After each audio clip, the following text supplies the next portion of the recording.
The forbidden recording did not show what was behind the door. It showed who had been watching it before me. They were all sitting beside door D17, staring at the camera. Then, the last watcher slowly turned his face toward the light. It was me, 1 day older, with fear written across my eyes. On his palm were 3 words I understood too late. Stop watching now. By the time I looked away, the real door was already opening. 3 days earlier, a sealed envelope arrived at my apartment. No sender, no logo, no address, only my name typed perfectly. Inside was a badge, a key card, and a 1-page contract. The job sounded too simple for the money they offered. Observe door D17 from midnight until sunrise. No patrols, no reports, no maintenance, no questions. No maintenance. One rule was printed at the bottom in red ink. If the door opens, do not review the security footage.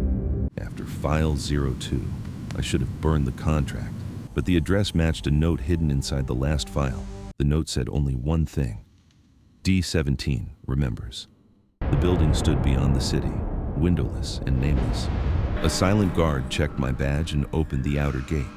His face looked familiar, like someone from an old photograph. He pointed to an elevator and stepped back into the dark. The elevator doors were already open when I approached. It descended for nearly a minute, without showing a floor number. When it stopped, the doors opened into a concrete corridor. At the far end stood a steel door marked only D17. Across from it was a monitoring room with one old screen. The screen showed the door from a fixed security angle. No other feeds existed, no backup cameras, no exits. One door, one camera, one rule. At midnight, a supervisor entered without knocking. He looked like he had not slept in several years. I asked what was behind the door, and he placed down a folder. Inside were photos of former D17 observers. Every file had a start date, but many had no end date. Nobody assigned to D17 lasted longer than 14 nights. One photo made the room feel suddenly colder. The man in it was the silent guard from the gate.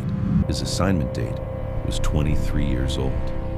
I asked why he was still working here. The supervisor answered, without looking at me, "Some watchers leave the building, some only leave the footage." Then he pointed again at the red rule. The footage does not record the door. It remembers watchers. Before I could ask more, he left me alone.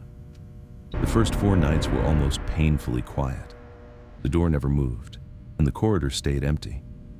I watched the screen until my own reflection felt unfamiliar. On the 5th night, the handle turned at exactly 3:17. The door opened only a few centimeters and stopped. Behind it was not a room, only perfect darkness. 10 seconds later, the door closed without a sound. I reported it before sunrise, expecting an explanation. The supervisor asked only one question. "Did you review the footage?" When I said no, he looked relieved and afraid. On the 6th night, the door opened again at 3:17. This time, the monitor flickered for one impossible frame. I did not review it, but I knew someone had appeared. On the 7th night, the flicker happened before the door moved. The camera knew something was coming, before I did. After my shift, curiosity felt stronger than survival. I entered the archive room beside the monitor station. Old servers hummed behind glass, like sleeping insects. Every folder was labeled D17 Observation. The first file I opened was from the 5th night. The corridor was empty until the handle turned, when the screen flickered. I paused the video.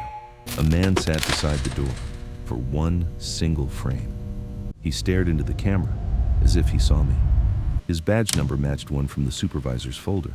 I opened the 6th night and found him closer. His chair had moved, but only in the recording. The live hallway outside remained completely empty. I opened a file from 2 years earlier. Another former watcher sat in the exact same place. His photo had no end date, only the word reviewed. I checked more files and found the same mark again. Every watcher who reviewed footage had been added to it. Then, I found the oldest recording on the server. The date field was blank and the corridor was empty. At 3:17, door D17 opened by itself. No watcher appeared beside it. Then, a second file appeared that had not been there before. Its title was First Observer. I opened it, and the corridor filled with static. A man sat beside the door, with his face turned away. The timestamp said, tomorrow at 3:17. Slowly, the man turned toward the camera. It was me. Not me as I was now, but me after the door had taken something. The folder beside him was labeled Original D17 Watcher.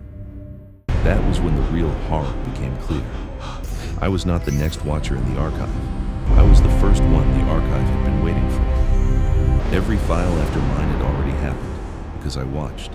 The loop did not trap me at the end. It used me to begin. The future me raised his hand toward the camera. 3 words were written across his palm. Stop watching now. Behind me, the live monitor made a metallic sound. Door D17 was opening in real time. This time, it did not open into the corridor. It opened toward the monitor. The screen showed my empty chair from inside the door. I finally understood why no other cameras were needed.